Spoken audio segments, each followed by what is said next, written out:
Nutrinor a 75 ans, une histoire hors norme et une mission: unir nos forces à celles de la Terre pour accroître de façon durable la richesse collective. Racines et récoltes est un balado qui vise à faire connaître un peu mieux Nutrinor à travers son histoire, ses 1034 membres et ses 1000 employés. En toute authenticité, historiens, administrateurs, employés et agriculteurs membres de la coopérative vous dévoilent ce qu'on a semé au cours des 75 dernières années, ce qu'on récolte aujourd'hui et ce qui poussera demain. Bienvenue à Racines et récoltes. Mon nom est Michel Blackburn, je suis conseiller en communication numérique chez Nutrinor et j'aurai le bonheur de recevoir une panoplie d'invités qui ont laissé leur trace à la coopérative. Bonne écoute! Bienvenue au 3e épisode de Racines et récoltes. Dans cette émission, il sera question du domaine agriculture, la base de la coopérative. Aujourd'hui, nous aurons la chance de s'entretenir avec M. Richard Larouche, qui nous parlera de son cheminement à travers ses 41 ans chez Nutrinor. Ensuite, nous démystifierons les différents secteurs de l'agriculture en compagnie de Guillaume Maltais pour le secteur avicole, de Célestin Talaki pour la commercialisation des grains, avec M. Thomas Côté pour ce qui entoure les meuneries et avec M. Frédéric Ouellette pour le service offert par les experts conseils de Nutrinor. Enfin, nous parlerons de recherche et développement avec Mme Chantal Bélanger, qui cumule aussi plusieurs années chez Nutrinor. Natif d'Alma, fils de producteur agricole, il a terminé ses études en gestion d'exploitation agricole au Cégep d'Alma en 1979 et a commencé à travailler à la chaîne coopérative du Saguenay en 80. Il a pris sa retraite au 31 décembre 2021. Bienvenue, M. Larouche. Merci d'avoir accepté l'invitation. Avec plaisir. Alors, M. Larouche, j'aimerais que vous commenciez tout simplement par nous dire dans vos débuts, donc à votre arrivée dans notre coopérative, comment ça se passait le domaine de l'agriculture chez Nutrinor? Bien, le domaine était beaucoup moins développé parce que c'est sûr qu'il y avait moins de services aux producteurs. Maintenant, il y avait beaucoup plus de fermes, des petites fermes. OK. Tous les rangs étaient accompagnés de pratiquement à tous les lots, il y avait des fermes, il y avait des élevages, il y avait des vaches laitières. Ouais. Maintenant, il y avait beaucoup plus de fermes, puis il n'y avait pas beaucoup d'encans.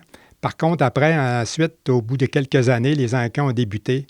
Puis là, des producteurs ont commencé à faire des ventes à l'encan, à diminuer les troupeaux.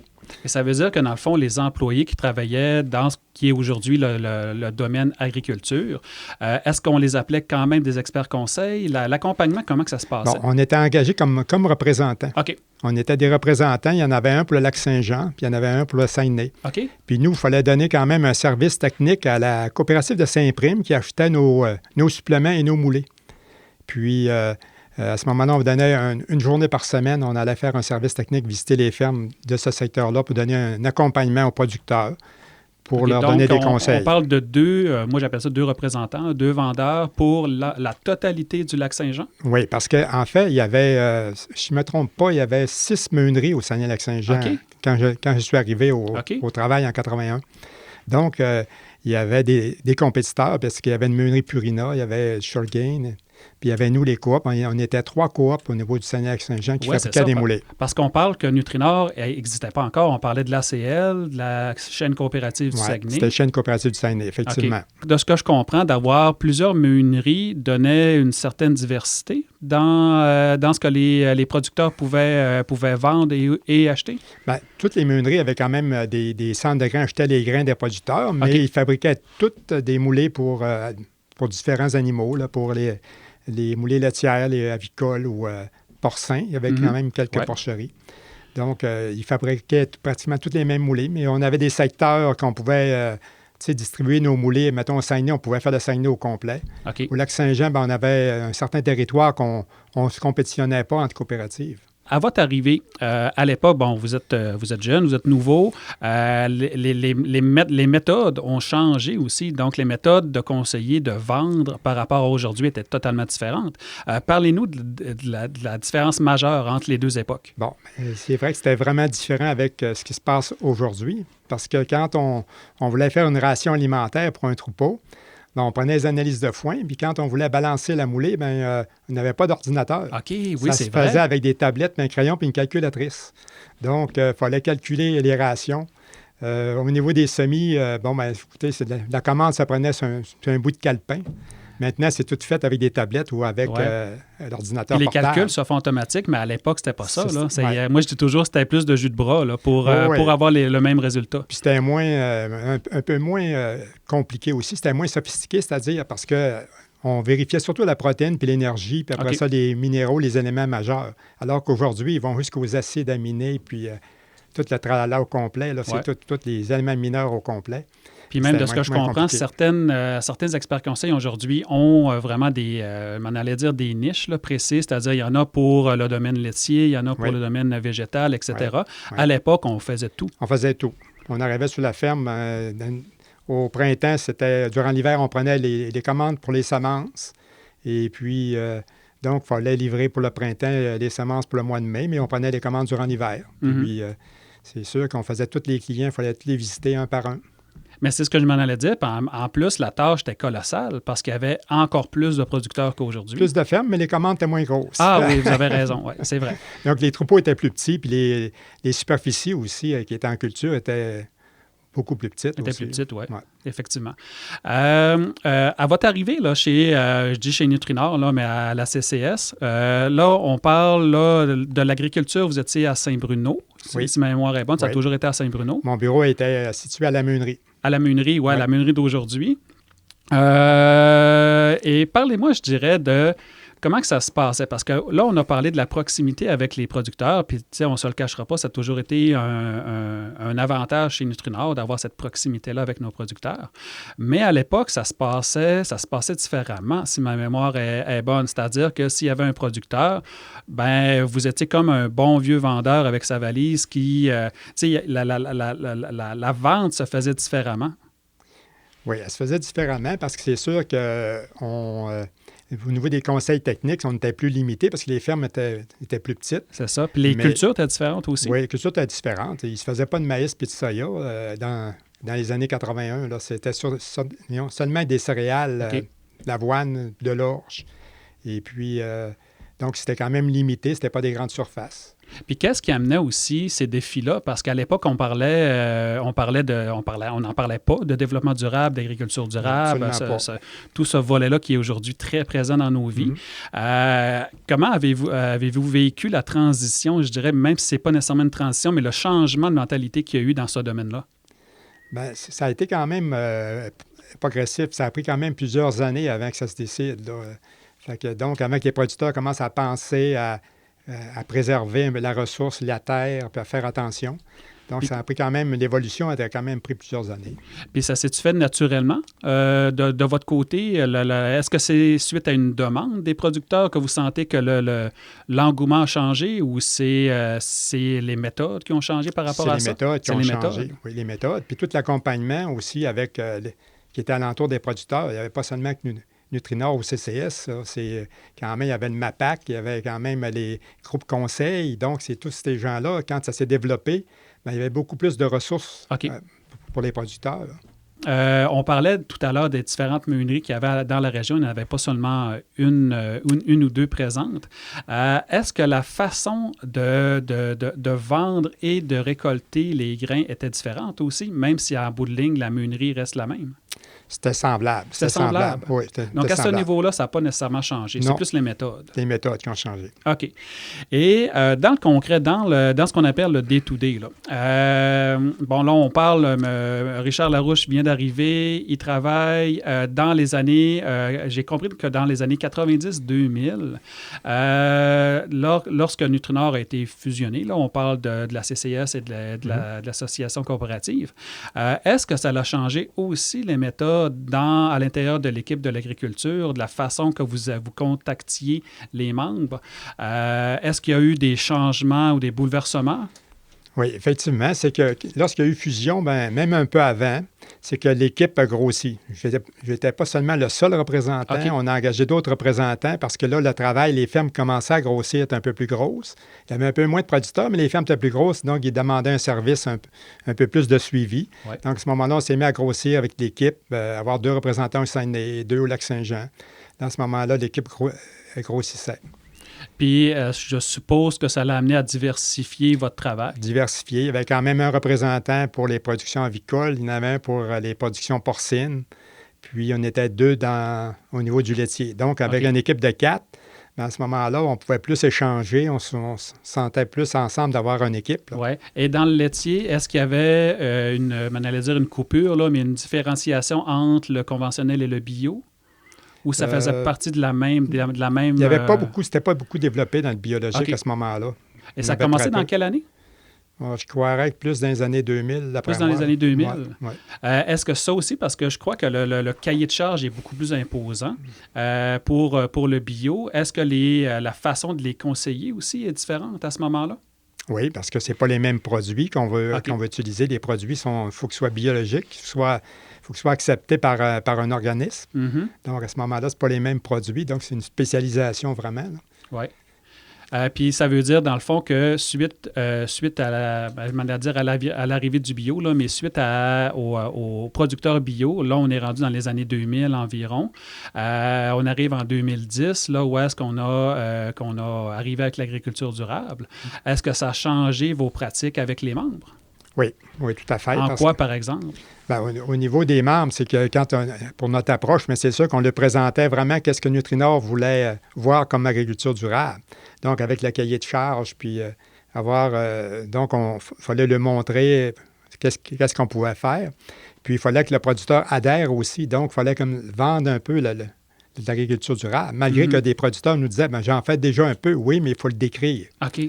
Donc, souvent, c'est que les gens le font sans s'en rendre compte, mais ils l'écrivent pas, puis s'en rendent moins compte un peu. Là. C'est pas noté, puis c'est pas écrit. C'est pas noté, puis c'est pas écrit. OK. Donc, puis ça, c'est intéressant parce que ça nous montre aussi qu'à quelque part, l'agriculture durable, puis ce que nous, on appelle ici le pacte agricole durable Nutrinor, ça change pas tant que ça la vie de nos producteurs. C'est surtout dans les pratiques et dans la documentation de ça. Beaucoup.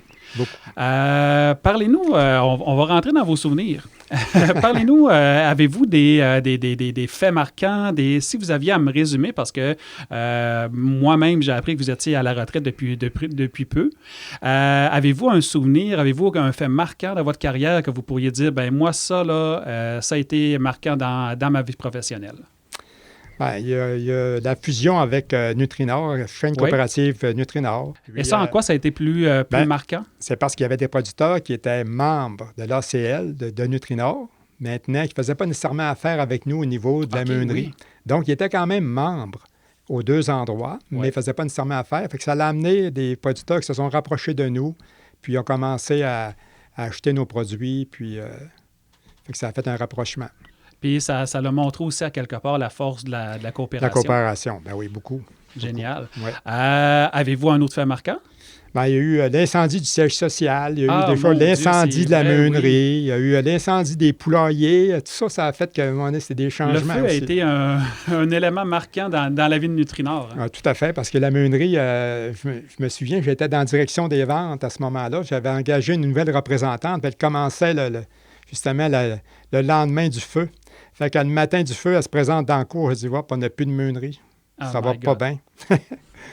Mais ça bouleversait un peu notre travail aussi à l'époque parce qu'il n'y a plus de meunerie. Plus de meunerie. Les vaches, eux autres, je pense qu'ils n'arrêtent pas de manger, les animaux. Hein. Effectivement, le matin, là, on ne pouvait plus fabriquer de moulée, donc il fallait se virer de bord.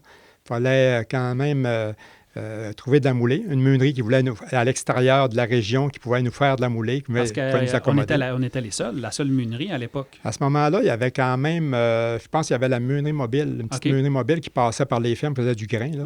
Puis qui pouvait rouler les grains, mais on était pratiquement les seuls. Ouais. Puis ça ne s'est surtout pas reconstruit en 2 jours, là. Ça a pris un certain temps. Un certain temps, effectivement. Ça a pris quand même un certain temps, mais on était content d'avoir une belle meunerie neuve une fois qu'elle a été fabriquée, a été faite.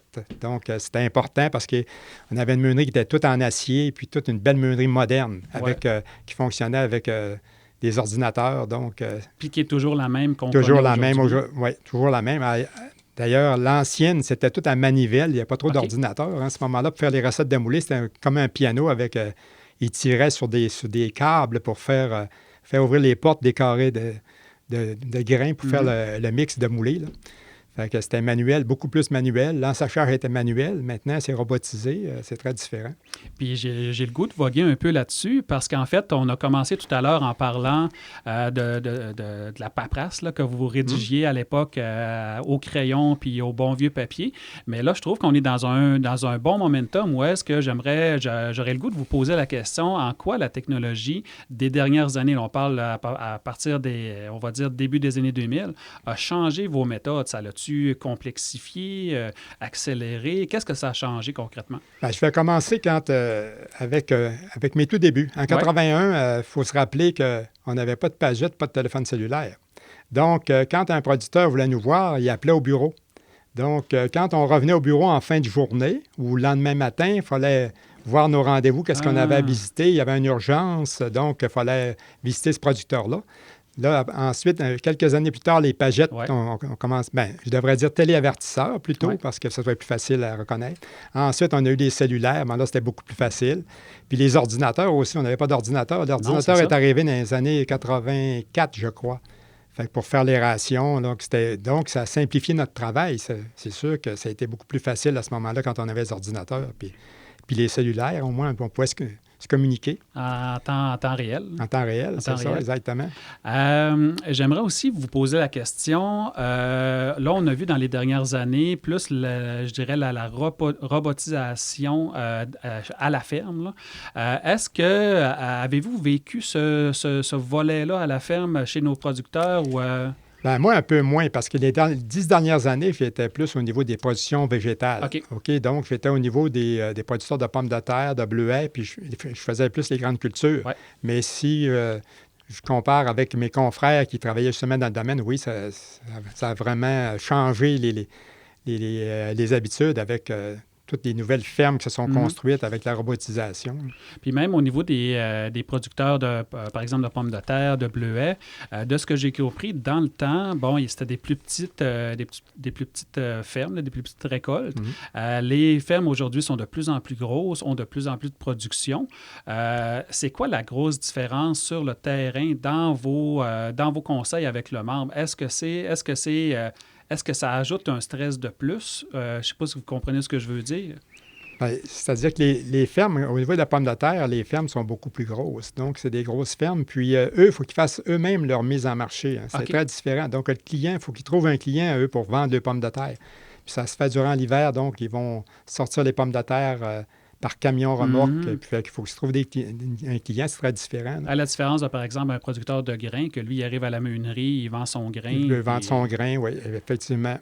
J'aurais le goût de terminer, M. Larouche, en vous demandant, dans le fond, si vous aviez à résumer, dans le fond, c'est quoi Nutrinor pour vous dans vos 41 ans d'expérience chez nous, en fait, comment vous pourriez résumer votre expérience chez Nutrinor? Bien, j'ai vécu une très belle expérience. Je peux dire que je l'ai dans mon cœur, une grosse partie, parce que, étant donné que j'ai travaillé 41 ans, c'est parce que j'aimais mon emploi. Donc, ça m'a fait connaître beaucoup de contacts, beaucoup de personnes.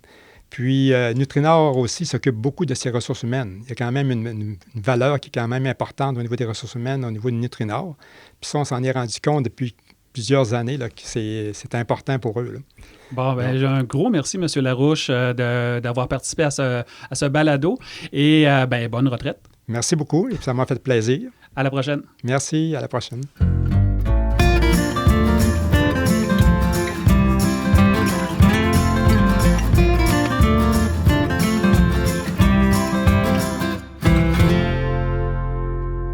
En plus d'effectuer un stage en 2011, Guillaume a été embauché en tant qu'expert conseil en 2019. Passionné par l'agriculture, il s'occupe maintenant de la production avicole chez Nutrinor. Bienvenue, Guillaume. Bonjour, Michel. Merci d'avoir accepté l'invitation. Déjà, Guillaume, écoute, je me permets de tutoyer parce qu'on collabore régulièrement ensemble. Alors, je me permets ce petit privilège-là. Pas de problème. Guillaume, j'aimerais ça que tu nous m'expliques, en fait, dans ta vie, là, chez Nutrinor, mais même auparavant, en quoi l'avicole a pris une place importante? L'avicole a toujours été une place importante, nous autres, dans notre vie, même familiale. On a toujours fait un peu de poule à la maison pour s'amuser. Puis là, quand il est venu le poste ouvert chez Nutrinor, c'est toujours de quoi qu'il m'avait parlé.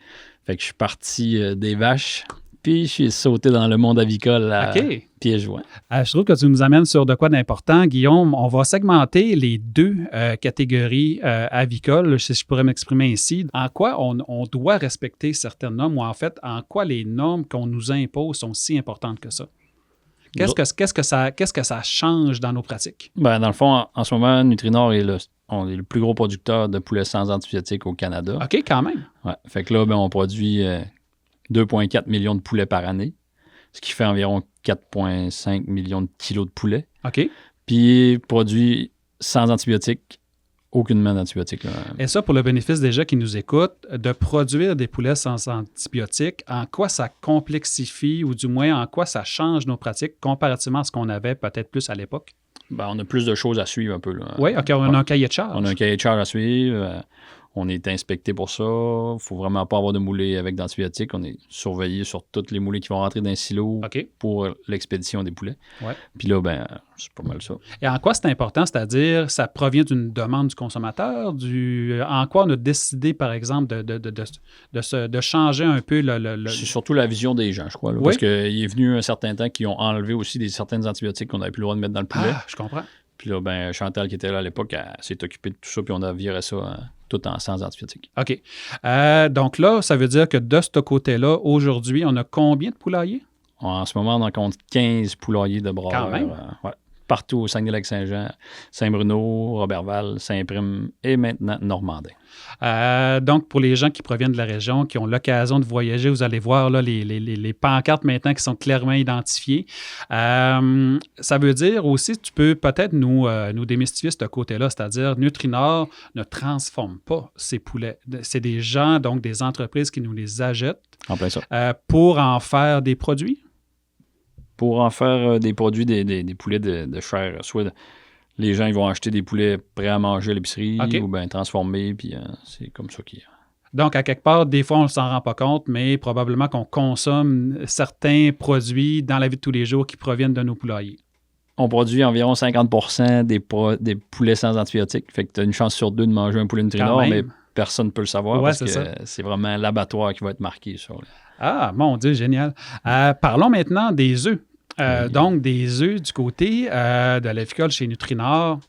J'aimerais que tu nous expliques, en fait, à partir du moment où est-ce qu'on a l'œuf, il y a un certain contrôle qui est effectué pour s'assurer que l'œuf est, je ne sais pas si j'utilise les bons mots, mais consommable par le client en bout de ligne. Dans le fond, nous, les producteurs d'œufs, peu importe, Ouais. au Saguenay-Lac-Saint-Jean, au Québec à grandeur, les œufs sont produits, puis c'est le groupe Nutri ou bien c'est vraiment des transformateurs qui vont venir les ramasser. OK. Une fois ou deux fois par semaine, Ouais. dépendant de la production. Puis c'est au centre de tri qui sont vraiment classés par grosseur, par quantité. Puis après ça, ben, c'est eux autres qui redistribuent dans les épiceries. Et à ce moment-là, chez Nutrinor, qu'est-ce que ça représente premièrement en bâtiment, mais en volume?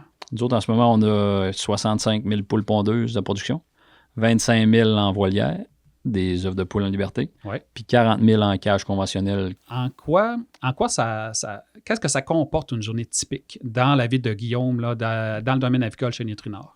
Dans le fond, là, moi, je supervise tous nos travailleurs qui travaillent pour nous. OK. Fait que à toutes les fois qu'il y a un problème, peu importe mécanique, Mhm. de la transformation, les poulets sont pas assez gros, les poulets sont plus gros, il y a toujours de quoi. Fait que Guillaume, il s'occupe de tout ça. Mais qu'est-ce qui te fait triper à travailler dans cet environnement-là chez Nutrinor? C'est vraiment... ça bouge tout le temps. OK. Tu sais, c'est tout le temps. Nous autres, c'est à l'année, tandis que végétal, animal, des fois, c'est pas toujours à Effectivement. l'année. Tandis que nous autres, c'est vraiment égal, puis ça roule tempête tous les jours. Guillaume, je voudrais savoir en quoi c'est important ou en quoi la relation avec les producteurs est importante pour Nutrinor. Nous, dans le domaine avicole, ce Ouais. qui est important, c'est d'être quand même assez proche de nos producteurs OK. parce que c'est des producteurs qui s'occupent de nos poulaillers. Ah, en ce je moment. comprends. Fait Donc, que, des producteurs qui sont membres de Nutrinor, en qui plein ça. opèrent certains des poulaillers. En plein ça. Sinon, chez Nutrinor, l'avenir dans le domaine avicole, ça représente quoi? Le côté avicole, là, du côté des poulets à griller, Ouais. on a toujours une grosse augmentation. Ben, une grosse augmentation. Une augmentation d'à peu près 2 par année. Quand même. Ce qui fait qu'avec notre volume de mètres de production qu'on possède, Ouais. il faut toujours à peu près aux 3-4 ans bâtir des nouveaux poulaillers. OK, je comprends. Fait que moi, je suis rentré en 2019, on a bâti 2 nouveaux à Normandin. Ouais. 4 ans plus tard, en 2024, on transformait la porcherie en poulailler pour faire du broilage.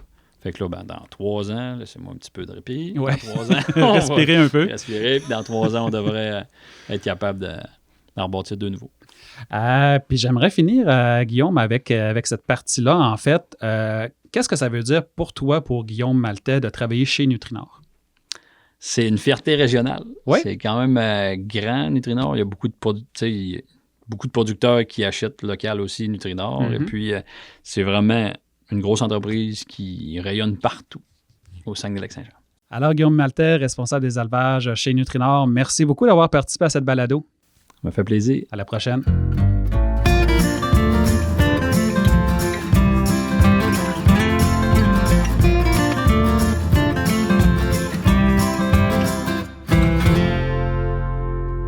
Engagé chez Nutrinor en 2017, Célestin a quitté le Togo pour venir s'installer avec sa famille au Saguenay.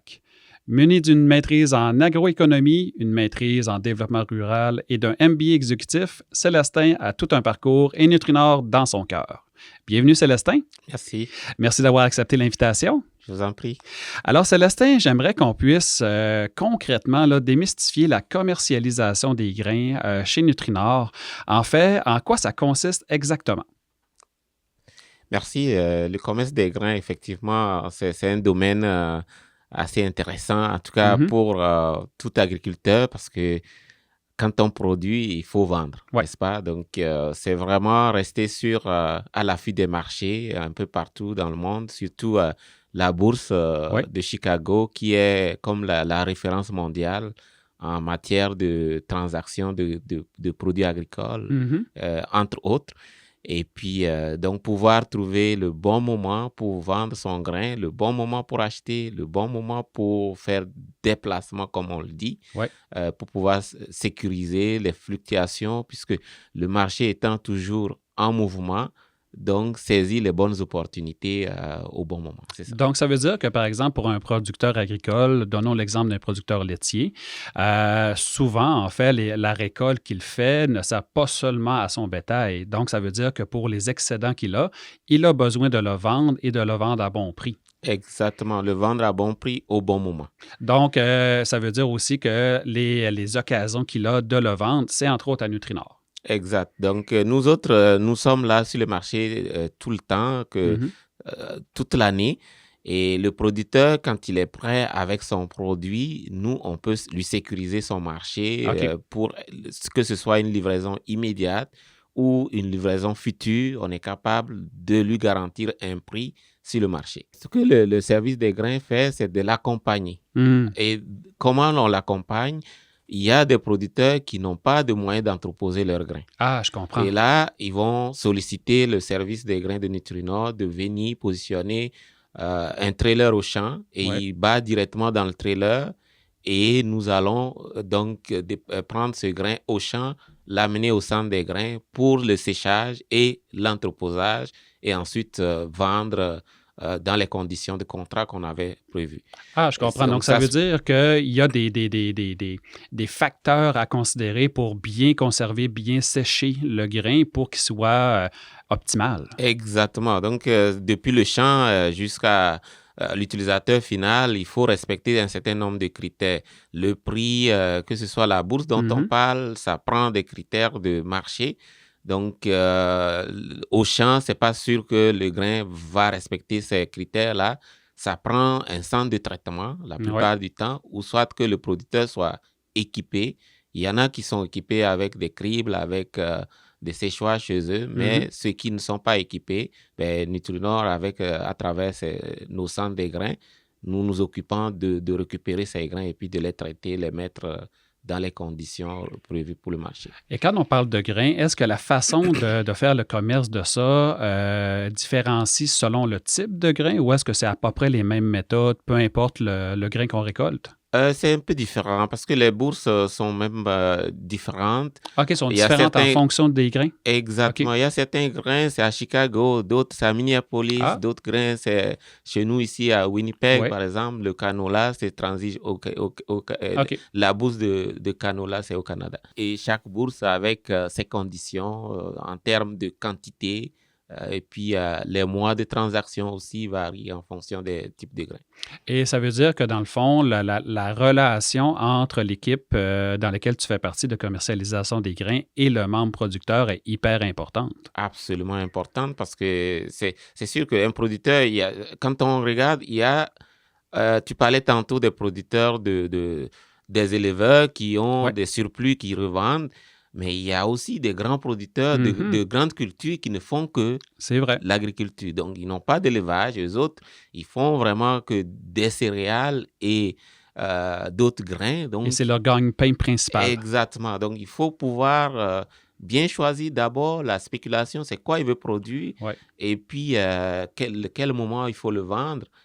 Tu peux le vendre d'avance, comme tu peux le vendre sur le marché comptant du prix du jour. Donc, c'est vraiment le producteur a un peu le choix, à lui de bien cibler, de bien écouter peut-être les conseils, les recommandations. Nous autres, nous sommes là tous les jours pour pouvoir faire la lecture du marché et l'aider, l'accompagner dans son choix. Une fois qu'on a décidé justement du bon taux, on a entreposé les grains, on est prêt à les commercialiser, donc à les vendre.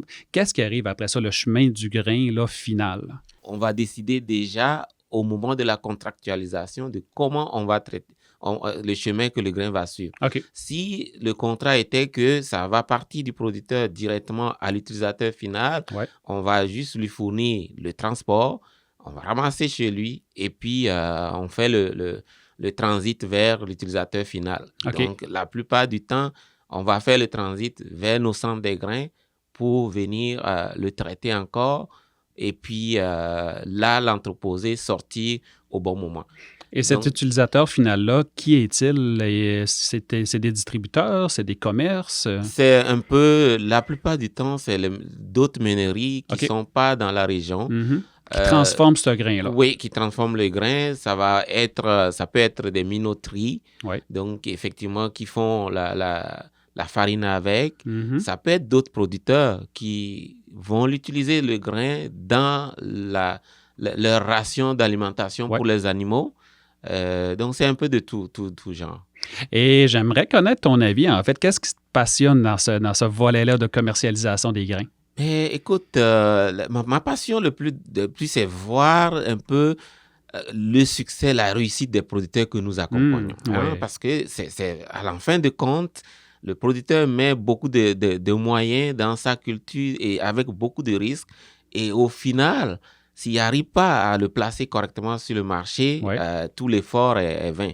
Donc, d'être là vraiment aux côtés des producteurs pour les accompagner dans leur plan d'affaires et les voir réussir, c'est vraiment un sentiment de fierté pour moi. Puis d'accomplissement. D'accomplissement, effectivement. Je serais curieux de te poser la question suivante parce qu'en fait, de ce que je comprends, tu as eu la chance que ta famille te suive là, au Québec. Qu'est-ce qui t'a attiré vers le Québec?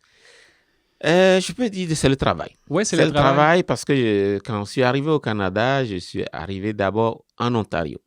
Et puis, étant francophone de base, c'était plus facile de nous intégrer sur le marché du travail au Québec. Et puis, c'est comme ça,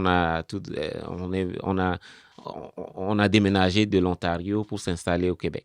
Et précisément au Saguenay-Lac-Saint-Jean. Précisément, effectivement. Ça t'a pas fait peur de braver le parc avec les températures d'hiver?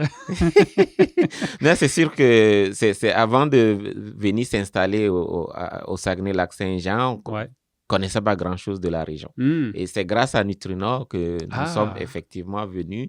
Quand la première fois que je venais en entrevue, j'ai resté à Québec, traverser le parc.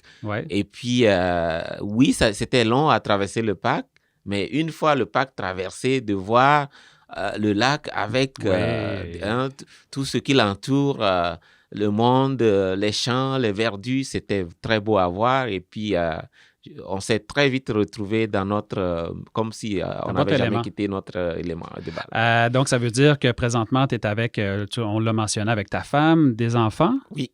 Oui, donc je suppose aussi que le fait d'aller en région a peut-être même augmenté ta qualité de vie comparativement à un autre secteur. Effectivement, c'est de nature, nous on aime le milieu, donc le plein air, et puis ici on en a en masse, les saisons qui changent avec tout ce que ça apporte comme atout, on en profite comme on peut, c'est vraiment. Et pour terminer, Célestin, j'aimerais te poser la question parce qu'on l'a effleuré là, tout à l'heure. Travailler chez Nutrinor pour Célestin, ça signifie quoi? Moi, c'est un sentiment d'accomplissement. Hein. Nutrinor, c'est ma famille. Mm-hmm. C'est pour moi un sentiment d'appartenance. Et avant de s'en venir au Canada, j'ai travaillé pour une multinationale. Ouais. Et une multinationale, vous comprenez, ce n'est pas la même dynamique. Mais très vite, chez Nutrinor, je me suis senti, c'est mon business. Ouais. Et puis, je suis avec ma famille. Et j'étais vraiment content de ça. Alors, Célestin Teleki, merci d'avoir accepté de participer à cette balado. Merci bien à vous. À la prochaine. À la prochaine.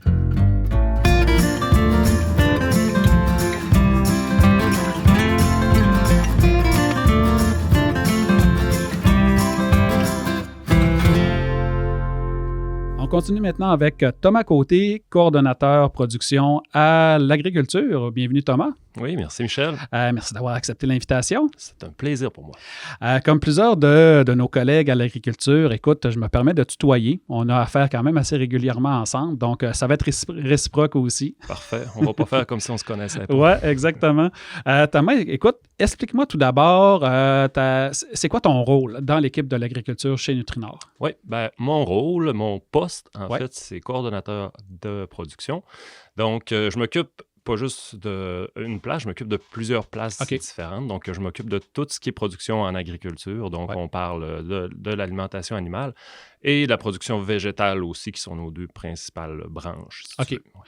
Puis ça, on démystifie un peu les deux. Donc, quand on parle de consommation animale, on parle de quoi exactement? On parle de la moulée. Principalement, moulée et grains.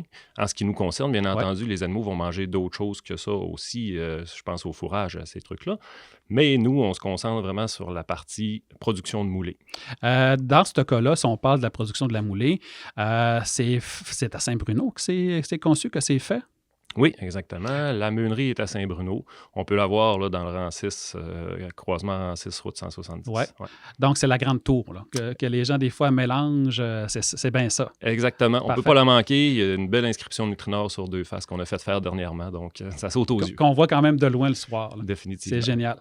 Ouais. Sinon, au niveau de la meunerie, en fait, souvent les gens, puis je dirais à quelque part, ils ont presque raison, là, mélangent la meunerie puis le centre de grains parce que souvent, ça fait partie du même secteur géographique là, à Saint-Bruno. Mais concrètement, c'est quoi la différence entre les deux? Oui, bien, puis il y a une raison à tout ça, c'est que le centre de grains, je vais commencer par le centre de grains, on stocke le grain des producteurs dans cette partie-là. Donc, c'est des gros silos typiquement, puis on va faire juste une transformation très, très simple qui est d'enlever les impuretés, puis de sécher le grain, parce que le grain, quand il est récolté, il y a un certain taux d'humidité dedans. Ouais. Mais on ne peut pas le conserver comme ça à très, très long terme. Donc, on doit le sécher pour lui permettre de se conserver plus longtemps. Et ces grains-là, une fois qu'ils ont été traités sommairement comme ça, vont se conserver longtemps. Et puis, on va s'en servir ensuite à la meunerie. Donc, on va transformer le grain pour finalement donner de la moulée qui va servir ultimement à nourrir les animaux. On pense aux vaches, on pense aux oiseaux, on pense aux poulets, aux poules, puis une petite partie aussi aux porcs. OK. Puis si je ne me trompe pas, il y a même à quelque part de la moulée pour les animaux domestiques, là. Oui, mais si on parle de poules, c'est plus animaux domestiques. Maintenant, il y a plein de gens qui considèrent les poules comme des animaux domestiques, qui font même les habiller. Mais non, sinon... on ne se lance pas là-dedans. Non, je ne veux pas rentrer. Dans le concret, chez Nutrinor, on connaît le centre, pas le centre, mais la meunerie à Saint-Bruno, mais il y a différents centres. Oui, en fait, il y a différents centres de grains. Il y en a un à Normandin qui est bien établi et qui est quand même assez éloigné de celui qu'on a aussi à Saint-Bruno, qui est notre principal centre de grains, qui est le plus gros.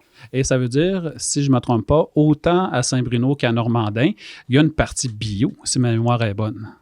Oui, il y a une partie bio pour la meunerie. Donc, la meunerie, on est la seule dans le regroupement Solio à faire du bio. Donc, on produit pour nous un peu, pas beaucoup. J'aimerais qu'on le fasse plus, bientôt peut-être. Mais on produit pour le regroupement Solio, donc on va faire des sacs de moulés bio, puis on va faire aussi quelques voyages de vrac dans l'année qu'on va aller livrer du bio, de la moulée bio pour des ruminants qui sont dans le coin de Saint-Romuald. Donc, étant donné qu'on est la seule meunerie bio dans le regroupement Solio, c'est nous autres qui les fournissons. Tandis que les centres de grains, on a le centre de grains effectivement de Normandin qui, lui, est bio. Il a la certification bio, donc on traite du grain bio puis on le revend comme ça ou on alimente la meunerie avec. Donc, dans les années qui vont s'en venir, inévitablement, Saint-Bruno va devenir aussi, il va avoir une partie bio aussi. Puis est-ce que ça complexifie ou est-ce qu'il y a en fait une différence entre la façon de le faire de manière conventionnelle et de le faire au niveau bio? Oui, définitivement. Les normes du côté bio, bien entendu, sont beaucoup plus restrictives, c'est-à-dire qu'on doit respecter un cahier de charge qui est bien précis comme dans n'importe quelle autre norme. Donc, il doit y avoir des nettoyages qui sont faits avant de processer de produire du bio. Il doit y avoir des nettoyages qui sont faits pour être sûr qu'il n'y a pas de contaminants autres qui rentrera en contact avec la moulée biologique ou le grain biologique à ce moment-ci. Fait que oui, beaucoup plus de restrictions du côté biologique, malheureusement. Puis si on est, on se rapporte là, à une journée typique, là, mettons, à la meunerie. Je parle vraiment de la meunerie. Ça ressemble à quoi, une journée typique pour un manœuvre là, qui travaille à l'intérieur de la meunerie chez Nutrinor? OK, parfait. Pour un manœuvre, dans le fond, un de mes employés, typiquement, qui vient opérer à la meunerie, donc j'ai plusieurs postes différents, mais je vais essayer de faire un petit topo quand même, somme toute assez sommaire. Donc, il y a un opérateur qui va rentrer, va s'assurer que le grain, va s'assurer de remplir les silos pour qu'on ait suffisamment de grains et de tous les autres ingrédients, parce qu'il n'y a pas juste du grain qui rentre dans la composition de la moulée animale. Donc, va s'assurer de jamais manquer de produits. Ensuite, il va s'assurer aussi de produire le bon carnet de commandes en fonction des commandes qu'on aura reçues des clients. Donc, les commandes rentrent au fur et à mesure. On a à peu près 24 à 48 heures de délai de livraison, ce qui est très court pour Donc, ça va assez vite. Donc, souvent, on rentre et on ne sait pas tout à fait ce qu'on va faire dans la journée. OK, puis ce 24 à 48 heures-là, quand on parle de nos clients, à quelque part, est-ce que c'est essentiellement les membres de Nutrinor? Oui. C'est pas principalement... En fait, tout ce qui est moulé vrac, qui est sur 45 000 tonnes qu'on fabrique de moulés par année, il y en a 40 000 que c'est du vrac, puis il y en a environ 5 000 que c'est du sac. OK. Le sac... Monsieur tout le monde peut venir en acheter. Donc, il se présente à la meunerie. Exactement. On a un comptoir à la meunerie. Il y a les quincailleries aussi qui en vendent. Donc, on peut aller acheter des sacs comme ça. Là, c'est pas nécessairement des membres. C'est un peu monsieur, madame, tout le monde. Mais le très, très gros de notre production, je dirais 98-99% de notre production va aller à des producteurs membres, bien entendu. OK. Et à ce moment-là, quand pas la distribution, mais la prise de commande est faite, je suppose que par la suite, c'est le transport qui rentre en ligne de compte ou est-ce qu'il y a une autre étape entre les deux? Oui, un coup que la moulée est produite, donc là, j'ai une autre équipe de camionneurs, de livreurs qui, eux, ont des camions attitrés avec des camions-citernes. Donc, les camions-citernes à l'intérieur, c'est subdivisé. Donc, on est capable de rentrer une dizaine de commandes d'environ 3 à 4 tonnes. Donc, un camion, typiquement, ça a autour de 37 tonnes de capacité. Part avec ça et on a un système de soufflerie aussi. C'est pas un camion qui est normal, comme vous pouvez voir sur les routes. C'est ça que je m'en allais dire. OK, démystifie-nous ça peut-être, là, quand tu parles de soufflerie. Oui, il y a un système particulier qu'on doit munir chacun de nos camions pour qu'il soit capable de souffler, dans le fond, la moulée dans les silos des clients. Donc, la moulée en vrac, comme ça, c'est pas des sacs que tu vas aller remplir un par un. Il y aura une perte. Ou il n'y a pas quelqu'un avec une pelle qui distribue ça chez le producteur. Non, je pense pas. J'espère que non, ça serait vraiment pas efficace. Donc, pour ce qui est du vrac, c'est vraiment une soufflerie. Donc, la moulée est soufflée dans les tuyaux qui sont branchés après. Les silos des clients sont faits pour recevoir ça, bien entendu. Donc, c'est soufflé là-dedans. Et puis, ça va vraiment rapidement à ce moment-là. Là, dans 15 minutes, le 4, 5, 6 tonnes est livré au lieu d'avoir besoin de manipuler des sacs. On s'entend que c'est vraiment plus rapide. Tout à fait.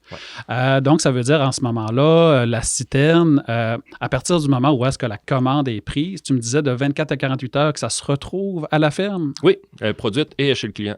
Normalement, c'est pas mal 48 heures, là, je dirais, le maximum qu'on se donne comme délai de livraison. Passer ça, souvent, les producteurs, c'est rendu trop tard. Puis, dans cette lancée-là, on a parlé de la journée typique là, au niveau de la meunerie. Ouais. Si on fait le parallèle au niveau du centre de grains, est-ce que c'est des journées qui se ressemblent? Comment ça s'orchestre, là, une journée typique?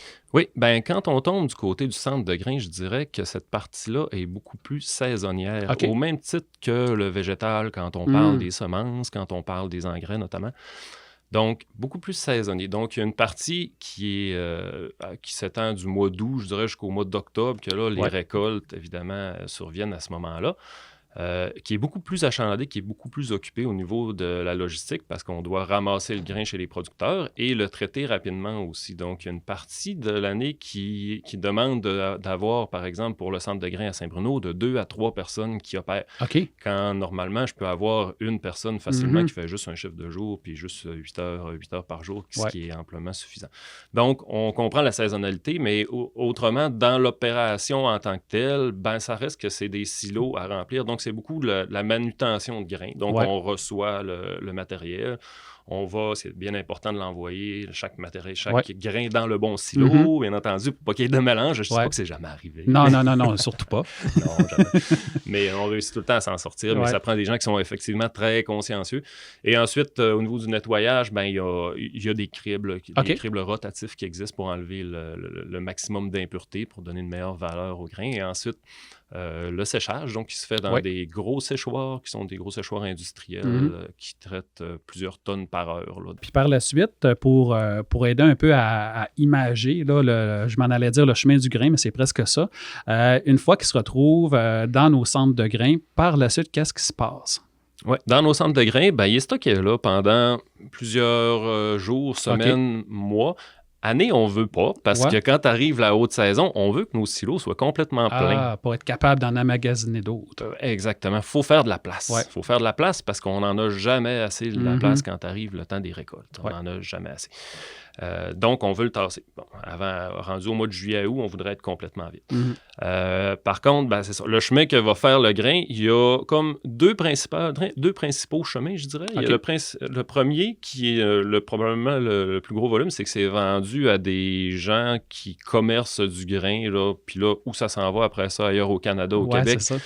Ça, je peux pas vous dire. Peut-être que Célestin serait plus en mesure de vous répondre de ce côté-là. Mais sinon, moi, la partie qui m'intéresse plus, c'est la partie qui revient dans la meunerie, puis qui va être traitée, puis qui va être transformée jusqu'à donner finalement de la moulée. Puis au niveau de ce travail-là, autant à la meunerie qu'au centre de grains, je suppose que, ben en fait, je te pose la question, là, est-ce que le travail est différent, par exemple, dans une saison que je considère morte comme l'hiver, que comparativement en été? Est-ce que c'est le même travail qui est effectué?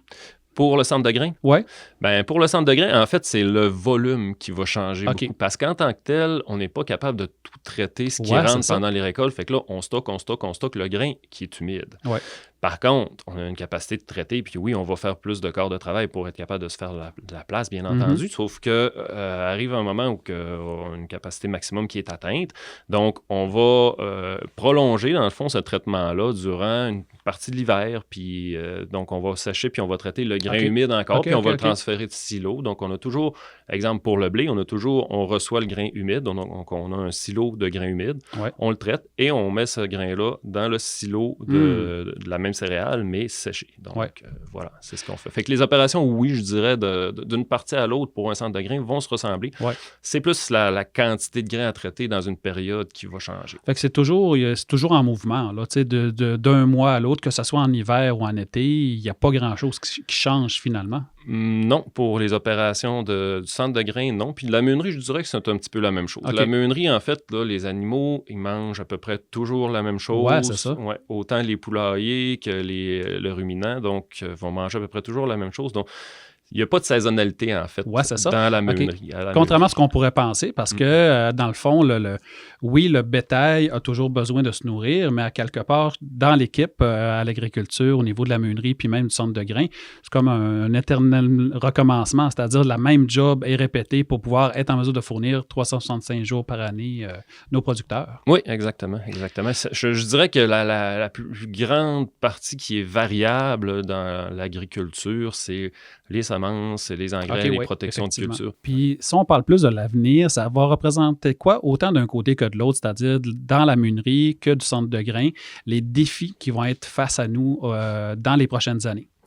Je dirais dans les centres de grains, en fait, on voyait beaucoup, de là le projet qu'on a en cours actuellement, on voyait beaucoup d'avenir dans le grain, dans le traitement du grain. Oui, beaucoup. Il y a beaucoup. On sait que c'est difficile au niveau du lait dans plusieurs. Ouais. Donc, on s'est dit que c'était dans le grain qu'il allait probablement avoir plus de développement.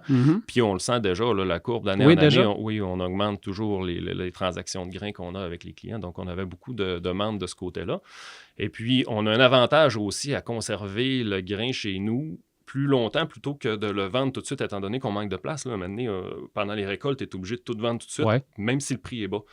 Là, l'objectif, c'est de le garder plus longtemps chez nous pour être capable de profiter de l'augmentation des prix qui se passe pendant l'année. Donc, rendu au mois de décembre, janvier, février, mars, le grain se fait plus rare et historiquement, je ne dis pas que c'est toujours comme ça, mais historiquement, le prix du grain a tendance à monter dans ces moments-là. Donc, c'est un petit peu ça l'objectif d'avoir une capacité plus grande de stockage de grains. Donc, être capable de répartir nos ventes plus longtemps sur l'année plutôt que garder ça, tout sortir ça pendant la saison ou au moment où le prix est plus bas. Ouais. Et au niveau de la meunerie, est-ce que ça représente à peu près le même genre de défi? Je dirais que la meunerie, avec ce qui s'en vient, va-tu avoir plus de poulaillers? Va-tu avoir plus de... C'est sûr que nous, les poulaillers, on a l'avantage d'avoir nos propres poulaillers. Fait qu'on sait que pour nous, c'est des clients qui sont assurés. C'est sûr que c'est nous autres qui nous vendons notre propre moulin. Donc, je crois que de ce côté-là, du côté des poulaillers, puis le plus qu'on va être capable d'aller chercher de contrats ou de volume. De volume, exactement. Il faut travailler là-dessus. Puis d'un autre côté, c'est sûr que les experts conseils ont un beau travail aussi devant eux. Ils essaient toujours d'aller chercher, même s'il y a beaucoup de compétition, d'aller chercher un maximum de clients. Mais là-dessus, il y a de la compétition, contrairement à nos poulaillers, que là, il y a zéro compétition. Si on ouvre un nouveau poulailler, on est capable de rentrer notre moulin tout de suite dedans. Fait qu'il faut que ça passe, entre autres, par là. Ouais. Génial. Thomas, en fait, ça représente quoi pour terminer de travailler à l'intérieur d'une coopérative comme Nutrinor? Ça, c'est une belle et grande question. En fait, je me souviens quand Benoît Lachance m'a embauché, parce que je viens d'une grande entreprise. OK. Oui, j'ai travaillé comme ingénieur dans une grande entreprise. Et puis, j'étais plus ou moins heureux. J'avais pas l'impression de travailler, dans le fond, pour quelqu'un que je voyais. C'était pas concret pour moi. Ça faisait pas tant de sens. Puis là, je cherchais quelque chose qui était plus groundé. Et puis quand j'ai rencontré Benoît, un moment donné, dans une entrevue, il a fini par me dire, si tu viens travailler ici pour avoir le gros salaire et tout ça, reste là-bas. Mais si tu viens travailler ici pour tes valeurs, là, je pense qu'on va être capable de trouver un point commun. Puis honnêtement, je suis vraiment pas déçu du move que j'ai fait. Après 6 ans maintenant de travail chez Nutrinor, je suis dans le même poste depuis 6 ans. J'ai pas l'impression d'avoir fait le tour, pas du tout. Puis je suis super heureux. Puis moi, travailler pour des producteurs, des gens que je vois semaine après semaine, qui se mettent leur cœur sur la table pour nourrir la population du Québec. Vrai, finalement, c'est vrai. Oui, c'est carrément ça. Pour moi, c'est très concret, puis ça fait très du sens. Puis c'est vraiment ça qui me rattache, dans le fond, à me lever tous les matins, puis aller travailler. Puis aussi, c'est sûr que j'ai une super équipe qui me suit là-dedans, mais je pense que les valeurs sont très fortes chez Nutrinor, cette valeur-là de travailler pour des producteurs. Ouais. Alors, Thomas Côté, coordonnateur production dans l'équipe de l'agriculture chez Nutrinor, merci d'avoir participé. Ça m'a fait un énorme plaisir. À bientôt. Bye.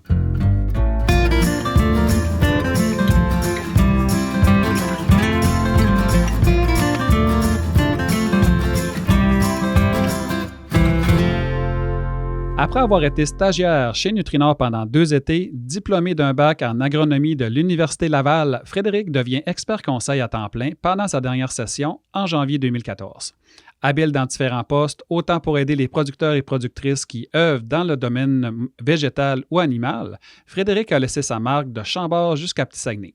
Depuis novembre 2022, il est maintenant coordonnateur des ventes animales et végétales dans l'équipe du domaine agriculture. Bienvenue Frédéric. Bienvenue. Merci d'avoir accepté l'invitation. Merci, à vous aussi. En fait, je vais me permettre dès le départ qu'on se tutoie, tout simplement parce qu'on a l'occasion de se parler là, dans le contexte de notre travail. Alors, Frédéric, je voulais que tu me confirmes, que tu m'expliques en fait en quoi ça consiste chez Nutrinor dans le domaine agriculture, la job d'expert conseil. Un expert conseil, c'est vraiment large. Là. Des fois, on dirait que c'est dur à expliquer quand on parle à un citadin ou à des amis. Ouais. Mais un expert conseil, c'est vraiment la personne qui va être le confident souvent sur les fermes ou le conseiller. C'est le conseiller agricole. Pour être expert conseil, souvent, tu peux être agronome ou tu peux être un technologue. OK. Un technologue, ça peut avoir étudié au Collège d'Alma ou à l'ITA, dans les divers ITA du Québec, à l'Hypocatière ou Saint-Hyacinthe. Puis, c'est ça. Donc, une personne qui est technologue agricole peut être expert conseil aussi, autant qu'un agronome. Donc, puis, un expert conseil va accompagner les fermes dans les problématiques qu'ils vont vivre ou aussi aider à prendre des meilleures décisions sur leur ferme. Aussi, ils vont leur conseiller dans les intrants qu'ils ont besoin à utiliser sur leur ferme. Puis, fait que ça veut dire que dans le fond, un expert conseil, en fait, chaque membre chez Nutrinor a son expert conseil. Oui. Puis même, il peut en avoir deux selon la production. Si c'est un producteur laitier, par exemple, souvent, ils vont avoir un expert conseil animal et un expert conseil végétal. OK, donc chaque expert conseil chez Nutrinor a comme un peu sa spécialité. Oui. Puis, on a quelques experts conseils qui vont faire les deux. Souvent, comme j'ai fait un peu dans mon début de carrière. Mais certains vont se spécialiser plus dans une production. Dans un domaine précis. Oui, c'est ça. OK, donc ça veut dire que chez Nutrinor, on parle d'une équipe de combien de personnes environ? C'est 15 experts conseils actuellement, là, mais durant l'été, on monte là, autour de 20 avec les stagiaires là, qui aident les producteurs, qui aident les experts conseils. Et ça veut dire que la job d'expert conseil, c'est tout au long de l'année. Oui. Puis c'est comme quand j'ai commencé mon travail, les clients, il y en a qui, peut-être des plus vieux clients ou ceux-là qui étaient encore en production qui étaient en production dans les années 90, ils me disaient, tu travailles à temps plein. Ils se demandaient si on faisait du chômage l'hiver. Okay. Sauf que, c'est pas le cas parce que c'est un travail à temps plein parce qu'il est tellement rendu qu'il y a des particularités dans les conseils qu'on a besoin de faire. Puis, il y a tout le temps des changements. Une fois par mois, normalement, il va y avoir une visite de l'expert conseil animal qui va faire un suivi de comment ça a été le dernier mois, la production. On est encore dans nos objectifs de production? Les fourrages, est-ce qu'ils ont changé? Les ingrédients qu'on a à la ferme. Donc, il y a de l'ajustement à faire à chaque mois, idéalement, puis même, des fois, c'est plus que ça. Là. Mais j'aurais le goût de rentrer dans ce volet-là, en fait, de la job d'expert conseil, parce qu'en fait, chez Nutrinor, ça a toujours été un poste important, puis ça a toujours un peu existé, là, si je peux m'exprimer ici. Mais en tant que tel, au niveau des méthodes de travail, au niveau de la job d'expert conseil, est-ce que ça a évolué au courant des années chez Nutrinor? Oui, ça a évolué. Des fois, vous avez parlé à Richard Larouche. Souvent, eux autres, un peu comme je disais tantôt, ils faisaient une ration comme à l'automne, puis ils filaient sur ça tout le restant de l'année. Maintenant, ça a évolué, puis avec la robotique, avec l'agriculture de précision, ça change. À tous les ans, il y a des nouveautés. Puis, de plus en plus, on va parler aussi d'économique aussi sur les fermes parce que la pression financière est là, malheureusement, quand même. Oui. Pour être pertinent sur les fermes, il faut quand même avoir maintenant le langage de plus en plus développé là, dans le technico-économique. Donc, parce que c'est quand même un facteur important. Là. On ne peut plus juste être bon en production puis être capable de bien s'en sortir là, en tant que quand on est un producteur agricole maintenant. Là. C'est ce que je m'en allais dire, parce que ça veut dire aussi que la job d'expert conseil chez Nutrinor n'est plus juste de conseiller sur les intrants ou, par exemple, la job de producteur agricole, ça couvre pas mal plus large. Oui, bien, surtout chez Nutrinor, avec le pacte agricole durable qu'on a, le PRDN, on conseille les producteurs dans leur choix qu'ils vont avoir fait, mais aussi, on va y aller selon leur objectif, mais aussi sur le côté économique, le côté social puis le côté environnemental, pour qu'on prenne les meilleures décisions le plus éclairées possible. Donc, nous, l'équipe d'experts conseils, ça va être d'accompagner les producteurs à prendre des meilleures décisions puis quand même, des fois, chambouler un peu les idées, là, des faire cheminer dans ça. C'est ce que je partais pour dire, parce que, dans le fond, ce que je comprends aussi, c'est qu'il y a des fois des propositions, des solutions qu'on a à amener pour le producteur pour être plus efficace. Ça veut dire qu'on a des fois à changer un peu je m'en allais dire la routine des producteurs, mais ça veut dire qu'il y a des méthodes ou des façons de faire qui étaient déjà bien ancrées qu'on doit essayer peut-être d'amener à l'intérieur de la ferme. Oui, des fois, parce que, tu sais, les experts conseils voient beaucoup de fermes. Tu sais, dans la même semaine, ils vont avoir quelques dizaines de fermes. OK, quand même. Tu sais, fait normalement, c'est à peu près 2 clients le matin, 2 clients l'après-midi. Fait que ça monte vite à 10, 15, 20 fermes par semaine. Donc, oui, ils vont voir des pratiques qui se font bien à d'autres places ou des problématiques, comment qui ont été réglées ailleurs. Ils peuvent l'amener chez les autres fermes aussi. Mais c'est sûr qu'il faut... Le producteur, des fois, on va chambouler leur routine, comme tu dis, mais c'est pour améliorer la régie ou si on sait qu'il y a une pratique qui est plus idéale de le faire maintenant comparé à avant. C'est pas parce que son père et son grand-père faisaient ça comme ça qu'on est obligé de faire ça comme ça aujourd'hui parce que les jeunes aussi sur les fermes veulent avoir un équilibre vie-famille, fait que travail-vie familiale. Puis avec la robotique, ça a quand même amélioré et amener d'autres aspects de ce côté-là. Puis ça comporte à quoi? Par exemple, on parle de robotique, on parle de numérique, d'informatisation, de tout ça. Ça consiste à quoi exactement? Oui.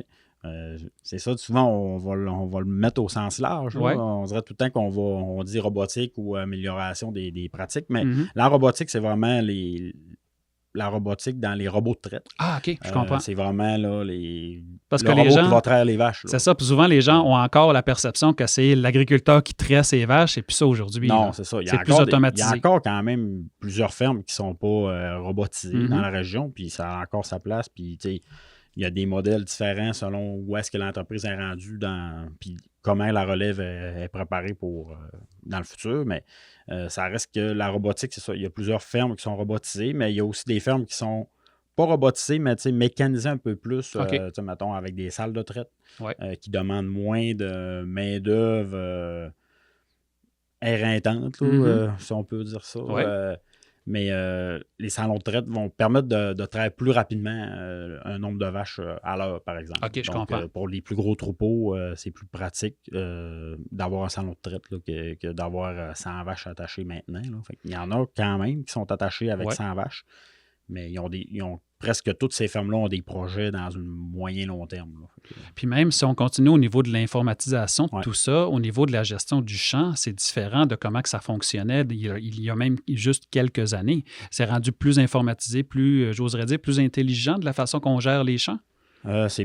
Il y a beaucoup de promesses. Il y a beaucoup d'avenir. Il y a beaucoup de choses qui s'en viennent dans ça. Mais les premières choses, les premières technologies que les producteurs vont adapter ou intégrer, souvent, c'est la conduite là, un peu, qui va permettre de suivre toujours les mêmes traces ou de s'assurer que les champs sont assez droits ou d'une année à l'autre de faire le passage décalé ou à la bonne endroit.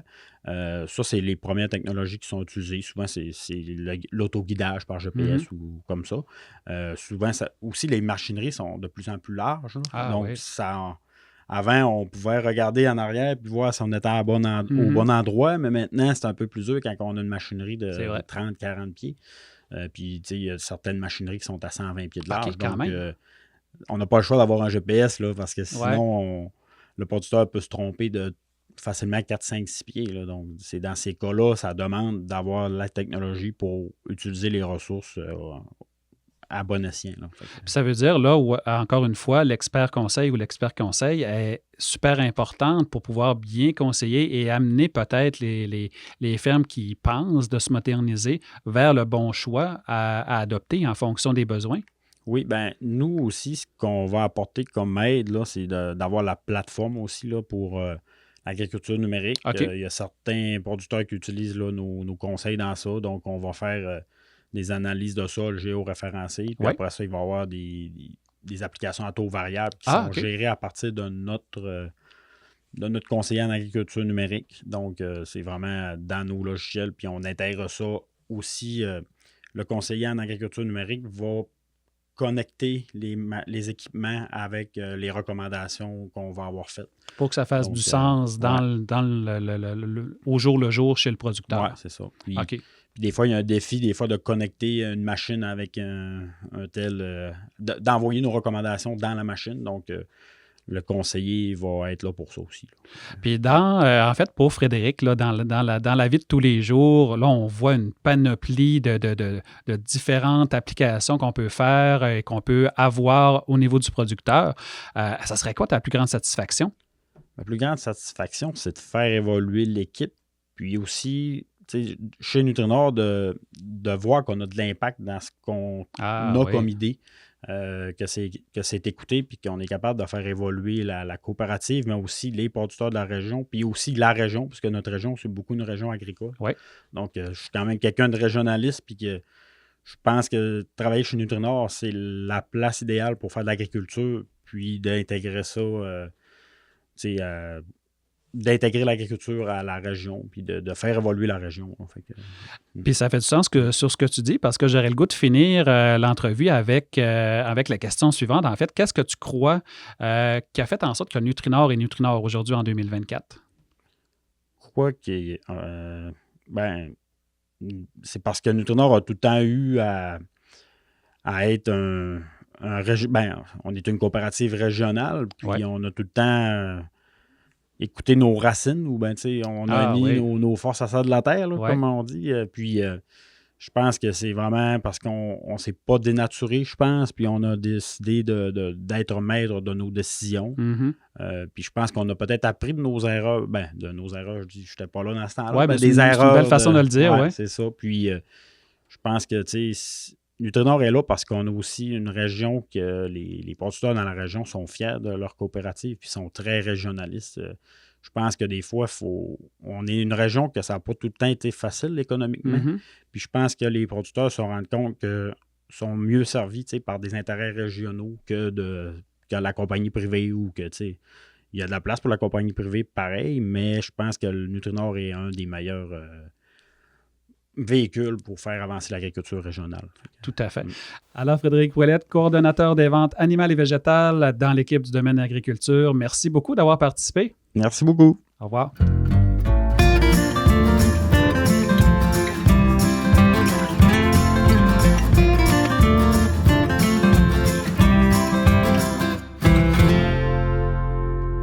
Employé de Nutrinor depuis 2002 en tant qu'agronome pour au départ démarrer la filière porcine, puis chargée des poulaillers de 2007 à 2018, elle est ensuite devenue coordonnatrice des ventes et enfin vice-présidente du domaine agriculture. On peut dire que Chantal Bélanger a Nutrinor tatoué sur le cœur. Bienvenue, Madame Bélanger. Merci. Merci surtout d'avoir accepté l'invitation. Chantal, en fait, je me permets dès le départ de tutoyer parce qu'on a eu la chance de contribuer dans certains mandats ensemble. Chantal, j'aimerais que tu me fasses l'introduction de ton poste à l'arrivée chez Nutrinor parce qu'en fait, tu étais là pour une raison spéciale.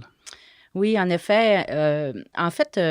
Si je recule juste un petit peu, là, je suis sortie de la région du Saguenay-Lac-Saint-Jean pour aller étudier en agronomie. Et puis, j'ai eu à travailler ailleurs que ma belle région du Saguenay-Lac-Saint-Jean pendant 10 années. Puis, un jour, j'ai eu un appel de Nutrinor qui démarrait leur filière porcine et ils recherchaient quelqu'un qui serait intéressé à donner un coup de main pour aider au démarrage de cette filière-là.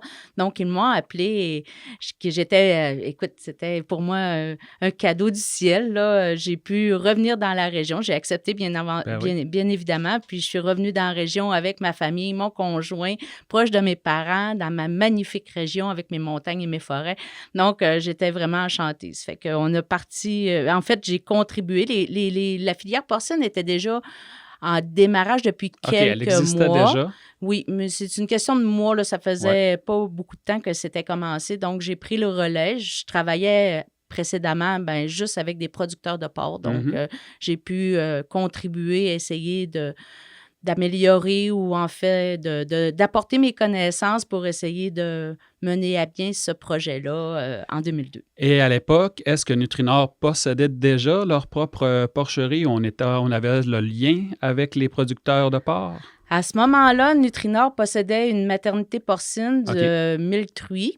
et des pouponnières qui étaient vraiment des employés de Nutrinor et des propriétés de Nutrinor. Et il y avait 4 producteurs répartis partout autour du lac qui faisaient l'engraissement de ces porcs-là pour, après ça, l'amener à l'abattage en dehors de la région. OK. Et à ce moment-là, chez Nutrinor, on parle de quelle année environ? Les porcheries ont été construites en 2001, puis dans le fond, le démarrage officiel, là, le premier porcelets qui ont été mis en marché, c'est quelque part en 2002. OK. Et comment ça se passe à l'intérieur de Nutrinor? Parce que là, on entre dans les années, j'ose presque appeler ça les années sombres de Nutrinor. Comment ça se passait au niveau du porcin? Au niveau du porcin, bien, c'était en démarrage, donc c'était pas facile. C'était une production que les gens de la région ne connaissaient peu ou pas. Donc, je crois qu'il y a eu quand même peut-être quelques enjeux au démarrage des porcheries, mais somme toute, on a eu quand même un accueil là, favorable. Je vous dirais, à mon arrivée, l'accueil avec la population qui ne sont pas en agriculture, dans le fond, vis-à-vis des porcheries, était quand même relativement favorable. Ça s'est quand même bien passé. Et dans le temps, je suppose aussi que ça a évolué, qu'il y a eu de plus gros volumes. Comment s'est passée cette transition-là? Bien, en fait, les volumes, à la base, c'était pour produire 26 000 porcs ou autour de 26 000 porcs par année et ça a toujours resté à ce niveau-là. Oui, il y avait dans les projets une phase 2. Malheureusement, le contexte de la production porcine au Québec, à partir des années 2000, était beaucoup moins favorable pour tous les producteurs de porc partout au Québec. C'était vraiment difficile, et ce qui a fait en sorte qu'à un moment donné, Nutrinor a décidé de se départir de la filière porcine et c'était vraiment pas évident pour les producteurs, mais pour les forfaitaires, c'était pas plus facile non plus, là. Après avoir parlé des porcs, parlons maintenant des poules, des poulaillers. Des gros chantiers, des gros projets, donc de 2007 à 2018. Explique-moi en plus, dans le fond, parce que Nutrinor, à la base, est-ce qu'il y a toujours eu de l'avicole dans la vie de Nutrinor? Oui, Nutrinor, toujours, depuis les années 80, il me semble, là, Nutrinor possédait des quotas, donc des droits de produire pour la production de poulet de grille ou le poulet à griller, là, le petit poulet qu'on mange là, chez nous, et aussi était propriétaire de quotas pour la production d'œufs. OK, aussi. Oui, mais à ce moment-là, Nutrinor louait à une personne de la région pour élever les poules. Il y avait comme des montants de location, un genre de bail, là, si on veut. Donc, Nutrinor n'était pas impliqué d'aucune façon que ce soit dans la production en tant que telle, comme producteur agricole, en fait, pour ce qui est des œufs. Mais par contre, pour le poulet à griller, il possédait quelques poulaillers, effectivement, dont Nutrinor était propriétaire. Donc, ça veut dire qu'on va sauter dans le temps, là, mais aujourd'hui, chez Nutrinor, on parle d'un volume d'environ combien? On fait à peu près 2 400 000 poulets à griller par année. Par année. Oui. Et puis, répartis dans 15 poulaillers maintenant. Donc, on est passé de 7-8 poulaillers à une quinzaine de poulaillers. Et aussi au niveau des œufs, parce que à travers tout ce temps, Nutrinor a décidé d'exploiter ou agir en tant que producteur agricole pour la production d'œufs.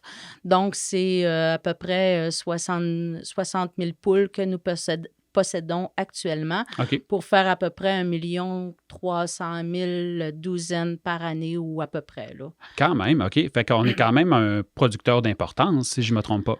Oui, on est vraiment considéré comme un producteur agricole au niveau du poulet à griller et des œufs de consommation. Et de ce que je comprends, autant au niveau porcin qu'au niveau avicole, notre trait distinctif, c'était de toujours suivre le courant, de toujours écouter qu'est-ce que les gens ont besoin, qu'est-ce que nos distributeurs ont besoin. Et c'est ce qui nous ont fait prendre certaines décisions plus que d'autres. En effet, on essaie quand on investit des gros montants dans des nouveaux bâtiments, des nouvelles façons de faire, ce qu'on essaie, c'est de se projeter plus qu'un an en avant. On essaie de voir le plus loin possible. Donc, on est beaucoup à l'affût des tendances de marché, ce qui fait aussi que dans le poulet à griller, on n'a pas parlé, mais on a décidé de faire des élevages sans antibiotiques. Ah, OK. ce qui est quand même assez exceptionnel. On a commencé en 2017, en même temps qu'on construisait la volière, dans le fond.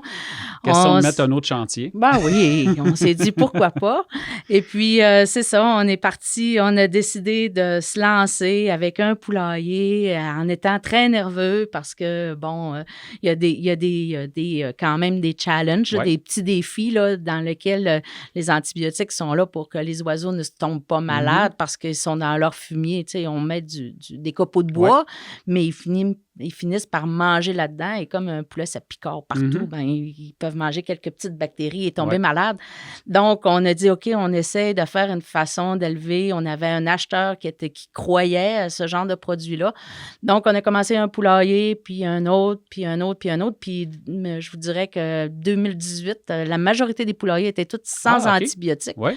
Donc, on est un des gros fournisseurs au Québec de poulets sans antibiotiques. L'air de rien, dans le fond, ça veut dire que graduellement, on a fait évoluer nos méthodes. Et en quoi, m'en allait dire dans le day-to-day, là, pour ne pas utiliser cet anglicisme, ça a changé nos pratiques parce que je suppose que d'élever un poulet de grain de façon traditionnelle n'est pas du tout la même qu'au bio, ne serait-ce que par rapport aux médicaments, mais aussi par rapport aux méthodes qu'on utilise. Oui, ce qu'on ne savait pas à ce moment-là, c'est quand on a embarqué dans le poulet sans antibiotiques, venait aussi une accréditation qui est nord-américaine, qui s'appelle Human Farm Animal Care, donc qui est toute la notion de bien-être animal pour les oiseaux, les poulets de grille. Donc, il a fallu s'adapter. Ça a été aussi des nouvelles façons de faire. Puis, effectivement, puisqu'ils n'ont pas d'antibiotiques, il y a des façons de travailler toutes les petites composantes, ventilation, humidité, qualité de la litière. Ça nous a forcé à apprendre par essai et erreur. Puis, mais finalement, on s'en est sorti. Puis là aussi, faut souligner le bon travail de nos forfaitaires, les gens qui travaillent pour Nutrinor dans ces poulaillers-là, qui avaient l'esprit ouvert et qui étaient prêts à embarquer avec nous autres parce que, ben beau le vouloir, là, mais s'ils disent que c'est non... dans le day-to-day, on le sait que ça ne fonctionnera pas. Donc, et pour les avoir visités, ces entrepôts, les employés aiment leurs animaux plutôt. Ah, écoute, c'est sûr, là, c'est des gens passionnés. Là, je pense que c'est ça, c'est le secret. Hein? Donc, faisons un saut du côté agriculture, mais plus précisément, parler d'agriculture durable, du pacte agricole durable de Nutrinor, le PADN. Comment c'est orchestré tout ça? Parce que chez Nutrinor, pour avoir discuté dans les balados différents là, dans lesquels vous allez écouter, ça a toujours fait un peu partie de nos ambitions de pouvoir migrer vers une agriculture durable.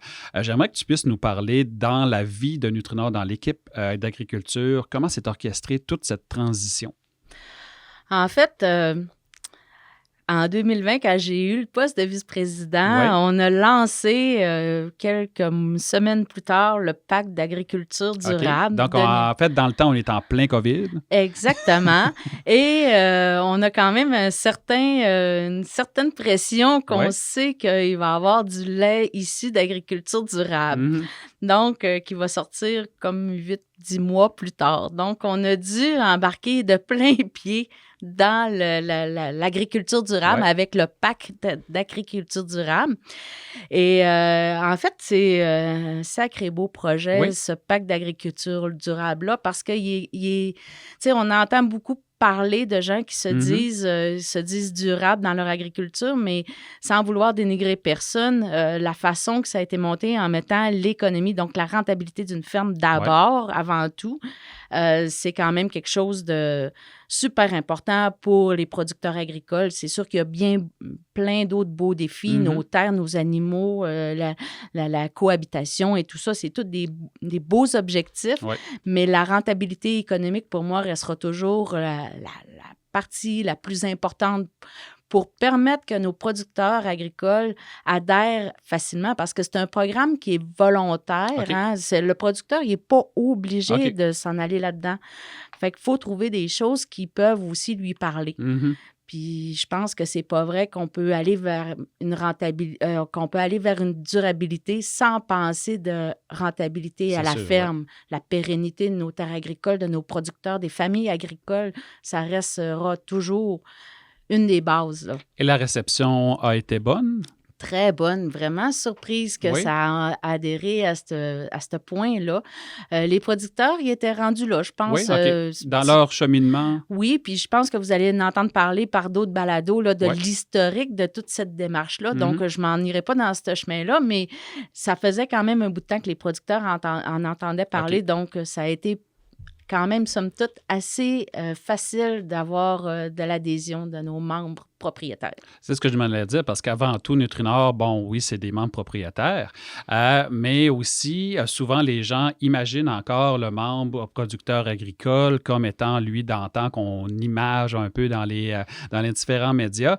Mais aujourd'hui, en 2024, il y a des avancées technologiques importantes. On n'est plus dans la tradition des années 60-70. En quoi, en fait, chez Nutrinor, il y a eu certaines avancées? Qu'est-ce que ça permet aux membres? Bien, en fait, ensemble, on voit un peu les objectifs parce qu'avec le Pacte d'agriculture durable, ils ont des objectifs, puis ça nous permet de cibler nos actions par rapport aux objectifs de la moyenne des producteurs inscrits. Donc, si les gens parlent beaucoup de, je sais pas, moi, ça pourrait être diminution des pesticides, mettons. On va essayer de trouver des moyens. On n'enrayera pas ça, mais on essaye de trouver un moyen d'utiliser certains produits moins nocifs, des produits en moins grande quantité. Donc, tout ce qui est agriculture numérique, là, ça va rentrer dans l'équation. Donc, chez nous, il y a quelqu'un qui ne fait que ça, essayer de voir ce qui s'en vient. Là, on parle de drones qui prennent des photos satellites pour voir les invasions d'insectes, pour pouvoir, après ça, arriver à... Il y a même des drones qui vont envoyer des insecticides ou ce qu'il y a le problème d'insectes directement par drone. Ça veut dire que le lien est encore plus important entre l'expert conseil, on va l'appeler le conseiller, et le producteur sur le terrain. Ça restera toujours une partie importante pour le producteur d'avoir son expert conseil. Pour eux, là, c'est vraiment comme leur bras droit, là, et des fois leur bras gauche aussi. Là, ils sont vraiment proches les uns des autres. Mais oui, la bonne communication entre les deux, ça restera toujours. C'est le meilleur lien qu'on a, je vous dirais, chez Nutrinor, là, pour savoir un petit peu les besoins de nos membres, qu'est-ce qu'ils veulent, où est-ce qu'ils s'en vont. L'expert conseil ou le conseiller, en fait, ça sera toujours une partie indispensable pour pouvoir avoir les bons messages de nos producteurs. Continuons de parler d'avenir. Pour la vice-présidente agriculture, Chantal, c'est quoi l'avenir de l'agriculture? Écoutez, l'avenir, c'est sûr qu'on ne passera pas à côté de l'intelligence artificielle, mais l'agriculture, pour moi, ça restera toujours la base de n'importe quelle économie, partout dans n'importe quel pays.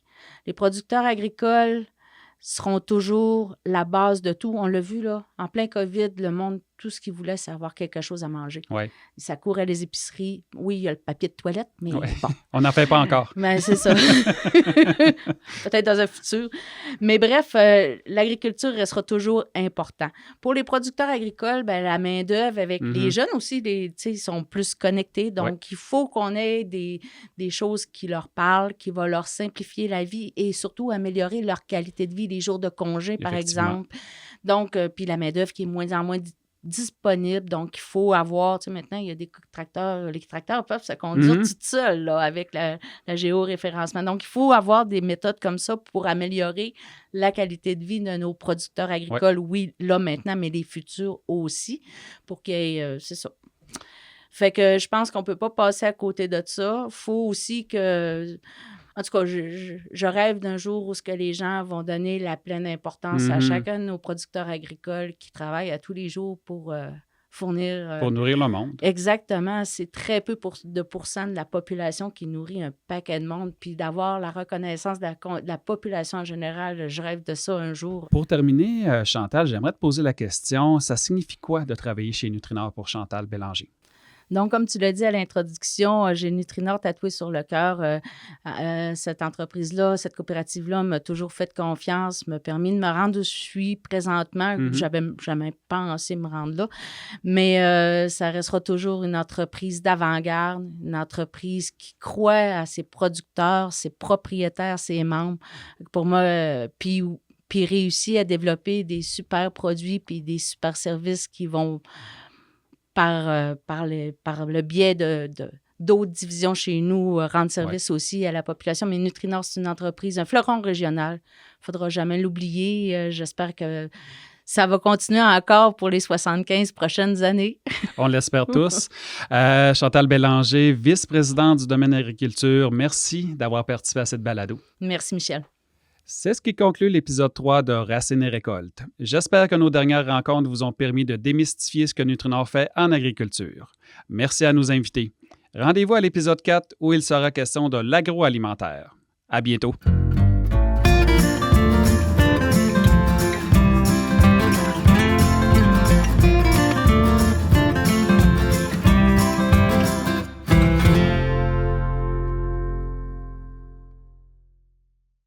Ce balado est produit en collaboration avec la Télé du Haut-du-Lac.